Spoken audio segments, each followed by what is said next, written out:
Welcome back to Past Paradise, where we explore Hollywood's most mysterious personalities' undiscovered tales. Today we learn about Milton Berle's heartbreaking story and how his adoptive son, William Berle, affected him. Milton Berle was famous for his charisma and television innovations, but his personal life was troubled. The terrible shift in his connection with his adoptive kid led to stunning disclosures that altered Milton permanently. Stay tuned for more on the devastating events that wounded the comic superstar, exposing a side of Hollywood's golden age few witnessed. Mom, look at me. On July 12, 1908, Mendel and Sarah Berlinger gave birth to Milton Berle in Harlem, New York City. Being the youngest of three older brothers, Phil, Frank, and Jack, he used humor to get his parents and siblings to pay attention. Nevertheless, his parents were as far away from show business as possible. His mother, Sarah, worked as a storekeeper, while his father, Moses, sold paint and varnish. However, it seems that his mother was hiding something from him. She was instrumental in his rise to fame, having seen her son's potential at a young age and pushing him into the entertainment industry against his will. He left a lasting impression. When Berle was barely 5 years old in 1913, he attempted to be in show business. Nevertheless, other accounts say he may not have been born in 1908. In those days, it was common for performers to claim to be younger than their true age. The youngster participated in a kids' Charlie Chaplin impersonation contest and won first place.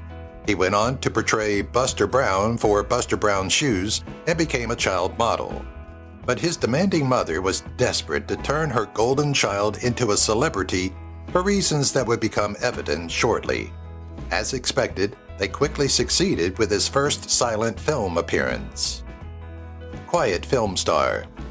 He was given the part of Little Boy in The Perils of Pauline, 1914, his debut feature picture. When his position was revealed by director Louis J. Gasnier, the tiny kid was not pleased. The young man is saved by the movie's serial titular Pauline after he falls from a speeding railroad train. Naturally, the thought of leaping from a speeding train terrified 5-year-old Milty. But he relaxed when the director revealed they had a double. But when Berle demanded to see his stuntman, the director gestured to a rag bag lying on the ground. Milton appeared in almost 50 silent films, including Tilly's Punctured Romance, 1914, with Charlie Chaplin, his idol. The Children of Gold. Until 1916, Milton had small roles in silent movies until his mother put him in the Professional Children's School, an academy for aspiring performers. With his newfound talents, Milton taught himself to sing, dance on his toes, do acrobatics, work on the trampoline, juggle, ride a unicycle. He even did a unique kind of ventriloquism, according to fellow performer George Burns. 4 years later, he was a master of ceremonies, and at this point, he settled on the more showbiz-friendly moniker Milton Berle. Unfortunately, Moses wasn't the best of fathers, so his mother saw Milton as her escape, quickly adopting his stage name, leaving her husband at home with the other children, and embarking on a vaudeville act with young Milton. The comedy Secret. After that, Berle was cast in the Broadway musical comedy Florodora, set in the Edwardian era, where he had to keep perfect time while performing a dance number in line with a group of boys. However, one day, Sarah devised an incredibly clever idea. She told her son to purposefully keep 1 foot out of step with the other kids on stage. The audience laughed, and the producers wisely asked Milton to repeat his offbeat dance every night. Before long, young Milton Berle was making people laugh heartily everywhere he went, and he was adored for his comedic abilities. After all, they do say that timing is everything. His growth was too rapid. Berle and Elizabeth Kennedy formed the comedy double act Kennedy and Berle in 1920. The two quickly became the top acts on the bill as child performers, but when Milton grew too tall, he went solo. It was at this time that the comedian claims to have lost his virginity at the tender age of 12 to a chorus girl, though Milton made a lot of sexual boasts, many of which he may have invented. Vaudeville eventually led Berle to his true calling, stand-up comedy. While audiences loved his outrageous antics and ecstasies, his fellow comedians started to notice something startling about his performance: taking over the show. In fairness, the young comedian was quite upfront about stealing other comedians' material. After watching one rival's act, he quipped, "I laughed so hard, I nearly dropped my pencil." The comedians he stole from would have likely loved to see Milton get his comeuppance, which came from an audience member. By 16, Milton was emceeing and earning an astounding $600 a week in 1924. He frequently stole the show, but other comedians noticed his gags were too familiar. In the end, newspaper columnist Walter Winchell called Berle the thief of bad gags. Attack a person who is your size. Later that night, the gangster twice stuck a fork in Milton Berle, forcing him to go to the hospital and need 8 stitches. And here we thought comedians were meant to leave the audiences in stitches, not vice versa. One night, Burls started making fun of a man in the audience. Pro tip: never sit in the front row at a comedy club. Unfortunately, the young comedian was unaware the recipient of his insults was the last person he should be making fun of. The vaudeville star was killed by radio. It wasn't all about his mom, though. Oh, wait a minute, scratch that. Look at this album title.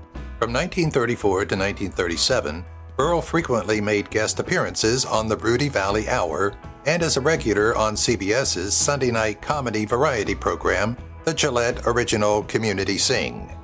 His father, Moses, died. In the 1930s, radio and cinema replaced vaudeville, so Milton tried his hand at movies.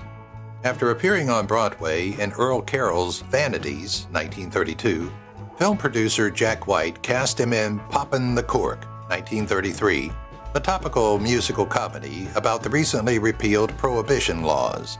But amazingly, Milton wasn't cut out for Hollywood. Never break up, always make up. After their liaison, Milton saw Linda Smith in the newspaper holding a baby, which Berle assumed to be his. However, he never bothered to find out if his suspicion was correct. In 1941, after sowing his presumably considerably sized oats with seemingly every chorus girl in America, he married a gorgeous showgirl named Joyce Matthews. But it wasn't to last. The two divorced in 1947. No, but sadly, they walked down the aisle for a second time together. Yay! Unfortunately, they divorced again in 1950. No! The comedian later admitted that his controlling mother was the reason both of his marriages to Joyce failed. He also claimed Sarah ruined several prior relationships. Gaga on the Radio. In the 1940s, our man chose to pursue his radio career over lucrative nightclub appearances that paid up to $10,000 per week. He appeared on several comedy variety shows, such as Three Ring Time, 1941, the slapstick radio show Let Yourself Go, 1944 to 1945, and Kiss and Make Up, 1946, a sort of comedy agony ant show where Burls served as the judge and an audience jury served listeners' problems in a studio. In 1947, he made his breakthrough with The Milton Berle Show, a 13-month-long broadcast sponsored by Philip Morris Cigarettes. The comic later described the experience as the best radio show I ever did, a humorous variety program. More importantly, it catalyzed Burles' rise to fame as the first celebrity on television. Not the best face for radio. Berle tried to be a success on the radio, but never really found his niche.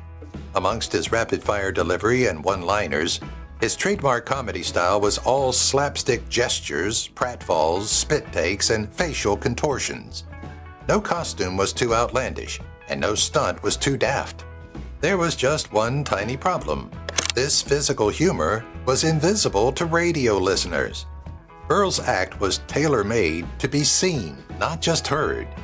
Luckily for him, the advent of television was right around the corner. In 1948, Burles started hosting the Texaco Star Theater variety show, And suddenly, Americans from Ann Arbor to Arizona flocked to buy a black and white TV. Film critic Roger Ebert called him a pioneer. My family wanted to get a TV set because all the kids at school were talking about what Uncle Milty said last night, and we didn't have a TV. It's no coincidence that 1948 was the year TV ownership reached the milestone of 1 million homes. And this one man was almost single-handedly responsible. Don't believe us? Well, keep listening. Place your bets with him. When Phil Silvers, a fellow comedian and close friend, saw Milton using a urinal, he looked down and said, "You better feed that thing, or it's liable to turn on you." There are dozens of stories about how well-endowed Milton Berle was. For instance, when a stranger at a steam bath challenged him to a game of "I bet mine's bigger than yours," a friend famously said, "Go on, Milton, just take out enough to win." In short, well, quite the opposite of short, Berle's manhood was famous within show business circles. Perhaps this was one reason why so many women hopped into bed with him. Relations among races. A few minutes before the curtain went up, Milton threatened, "If they don't go on, I don't go on." He had the oil giant over the proverbial race relations barrel. With seconds to spare, Texaco barreled, and the four stepbrothers performed, breaking television's clearly defined color bar by becoming the first African-American dance troupe. Berle once wanted to book a tap dancing troupe, the Four Stepbrothers, for his show. The problem was that Texaco didn't want them to appear. Despite this, Berle stuck to his guns and booked the quartet. The start of the end. When he hosted two of Elvis Presley's earliest TV appearances in 1956, it was obvious that the show had run its course. Milton already knew it had been canned when he hosted two of the singer's earliest appearances. To make matters worse, rival station CBS scheduled his good friend's show. TV Burls viewing figures sharply declined.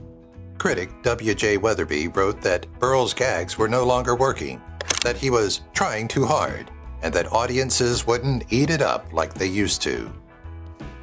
Romantic relationships. Milton claims to have had multiple marriages and numerous extramarital affairs. He claims that Annie got her hands on his weapon when he dated Annie Got Your Gun, 1950 actress Betty Hutton. However, the most well-known of these was Marilyn Monroe, with whom he had starred in Let's Make Love, 1960. When he attempted to revive their alleged romance, Marilyn claimed she had no memory of ever being with Berle in the biblical sense. Berle's manhood wasn't just the talk of Tinseltown. It entered the public consciousness via library shelves. No, not that. Truman Capote quoted Marilyn Monroe in his short story, A Beautiful Child, Christ. Milton Berle is regarded as the longest schlong in Hollywood by everybody. Increased romances. Between giving more charity performances than Bob Hope, Berle claims to have slept with half of the women in show business. Milton also claims to have had an affair with journalist Dorothy Kilgallen, who was discovered dead shortly after looking into JFK's assassination. The president also famously had an affair with Marilyn Monroe. Some believe all three were murdered by the mob. Canadian Pentecostal evangelist Amy Semple McPherson was also accused of having an affair with Milton after pretending to be abducting herself.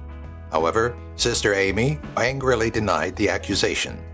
Interestingly, even though Berle could have an affair, can you see a pattern here? That is, half the women Berle attests to having slept with.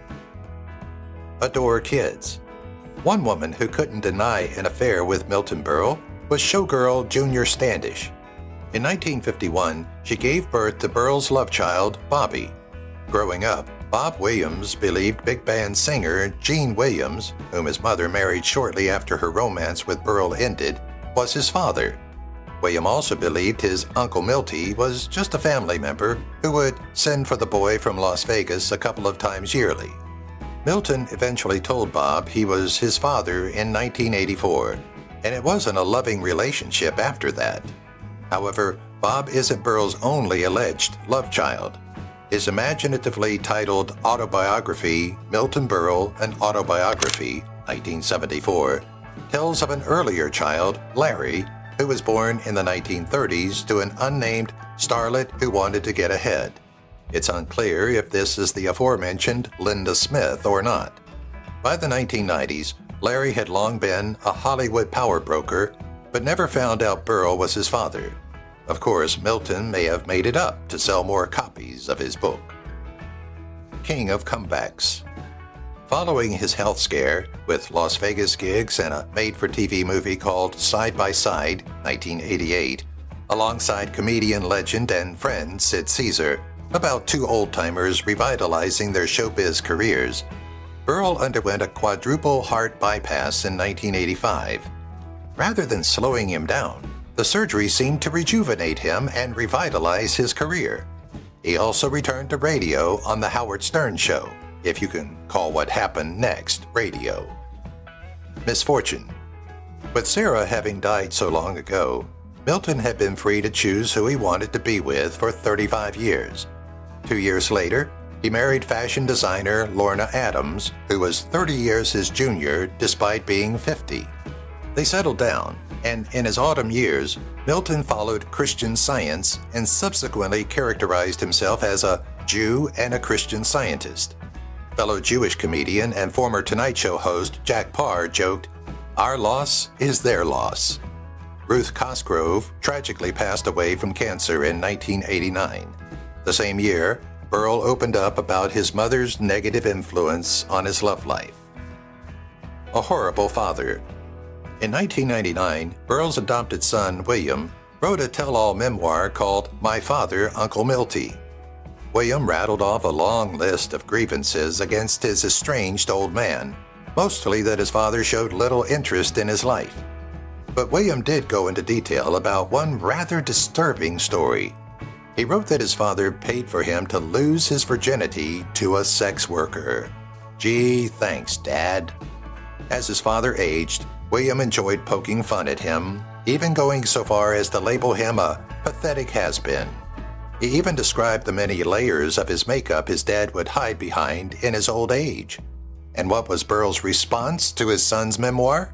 He said he'd never speak to his son again as long as he lived, which it turned out wouldn't be that long. He didn't get his last wish. In the Keenan and Kel special, Two Heads Are Better Than None, 2000, Berle played Uncle Leo in his final acting role. The following year, the veteran comedian revealed he had a malignant tumor in his colon and refused to have surgery. Lorna said the cancer wouldn't affect her husband's life for 10 to 12 years, but she couldn't have been more mistaken. On March 27, 2002, almost exactly 1 year after he announced his illness, Berle passed away in Los Angeles. He was 93 years old. The same day, comedian Dudley Moore and director Billy Wilder also passed away. To Lorna's dismay, Berle requested to be buried next to his second wife, Ruth Cosgrove, at Mount Sinai Memorial Park Cemetery in Burbank. Ruth's remains had been buried in a double crypt created specifically for them. Not a moment of peace. Following his painful remarks in his memoir, William shocked the world by opposing Lorna's proposed location. He gave 2 reasons. First, his father wouldn't want to live anywhere near his rival, Al Jolson. And second, in a line that sounded like one of his father's famous one-liners, it was too close to the airport. However, on April Fool's Day, 2002, Milton Berle was buried at Hillcrest Memorial Park, conveniently located just 8 minutes from LAX Airport. However, in a more fitting conclusion to his 80-year career in comedy, comedian Freddie Roman solemnly announced that Milton Berle's penis would be buried on May 1st and May 2nd. I guarantee Milton would have been pleased with the humor. If you've watched the video till here, that means you've enjoyed the video. Subscribe. Don't forget to turn on the notifications bell icon